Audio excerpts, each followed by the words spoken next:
আপনাদের সঙ্গে কি কোনো যোগাযোগ হয়েছে? উত্তরটা লিটন দাস দিলেন এক শব্দেই, না। আলোচনা কি করা উচিত ছিল? এবার তিনি বললেন, শুধু এটুকুই, আমি জানি না, আমার সঙ্গে কথা হয়নি। টি-20 বিশ্বকাপ প্রসঙ্গে লিটন দুবার করলেন পাল্টা প্রশ্ন, আমি কি নিশ্চিত আমরা বিশ্বকাপ খেলব? বিপিএলের এলিমিনেটরে সিলেট টাইটান্সের বিপক্ষে রংপুর রাইডার্স হেরে যাওয়ার পর মিরপুর সংবাদ সম্মেলনে এসে লিটন দাসের বেশিরভাগ প্রশ্নই থাকলো বিশ্বকাপ নিয়ে। জাতীয় দলের টি-20 অধিনায়কও কিছু বিষয়ে জানিয়েছেন নিজের ভাবনা, কিছু মন্তব্য করতে রাজি হননি।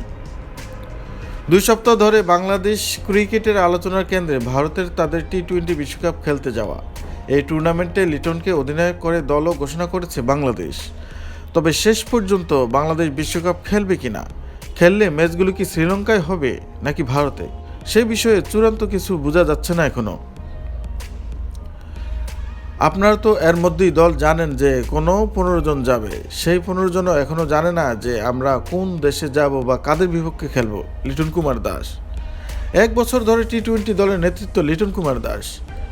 এই সময় নানা উত্থান পতনের ভেতর দিয়ে কিছু ক্রিকেটারকে সমর্থন দিয়ে যাচ্ছিল লিটন। তার অধীনে টানা 5টি সিরিজ জিতেছে বাংলাদেশ। পুরো সময়টাতে লিটনের পরিকল্পনা ছিল বিশ্বকাপ মাথায় রেখেই। কিন্তু এখন বিশ্বকাপ শুরু 2 সপ্তাহ আগে কোথায় খেলবে, কোন গ্রুপে থাকবে, কিংবা আদৌ বাংলাদেশ খেলবে কিনা, তা নিয়ে অনিশ্চয়তা কাটছে না। 1 বছর ধরে দল গুছিয়ে এই অনিশ্চয়তার সময়ও লিটনের জন্য স্বস্তি। ক্রিকেটাররা বিপিএলে খেলেছেন টি-20 সংস্করণের ম্যাচই, তবে অনিশ্চয়তা দোলাচলে তাদের মানসিক অবস্থাও টের পাওয়া গেল লিটনের কথায়। যদি আপনি জানতেন যে আপনার গ্রুপ কে থাকবে, আপনি কোন দেশে যাচ্ছেন, এটা সাহায্য করত। এখন যে জিনিসটা হাতেই নেই আমার বা আমাদের, আপনারা তো এর মধ্যেই দল জানেন যে কোনো 15 জন যাবে, সেই 15 জনও এখনও জানে না যে আমরা কোন দেশে যাব বা কাদের বিপক্ষে খেলব। আমার জায়গা থেকে আমি যেমন অনিশ্চয়তায় আছি, সবাই অনিশ্চয়তায়। আমার মনে হয় এই মুহূর্তে পুরো বাংলাদেশ অনিশ্চিত। মোস্তাফিজুর রহমানকে আইপিএল থেকে বাদ দেওয়ার পর ভারত বিশ্বকাপ খেলতে না যাওয়ার সিদ্ধান্ত নেয় বিসিবি। ম্যাচগুলো শ্রীলঙ্কার মাটিতে খেলতে চায় তারা। বোর্ডের এই সিদ্ধান্তের সঙ্গে একমত কি না জানতে চাইলে লিটন জানান, এ নিয়ে মন্তব্য করতে চান না।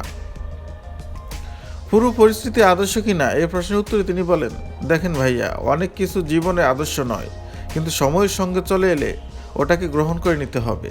জাতীয় দলের ক্রিকেটারদের বিশ্বকাপের জন্য মাঠের প্রস্তুতিটা এখন চলছে বিপিএলেই। সেখানেই আজ এলিমিনেটরের আগে ব্যাট করে পুরো 20 ওভার খেলে 111 রান করে লিটনের দল রংপুর। সেই রানও সিলেট তারা করেছে শেষ বলে গিয়ে। এমন উইকেট টি-20-র জন্য আদর্শ মনে করেন না লিটন। টি-20-র জন্য এটা আদর্শ উইকেট নয়, আমি এটুকু বলতে পারি। বিশ্বকাপের জন্য আদর্শ কিনা এটা আমি জানি না।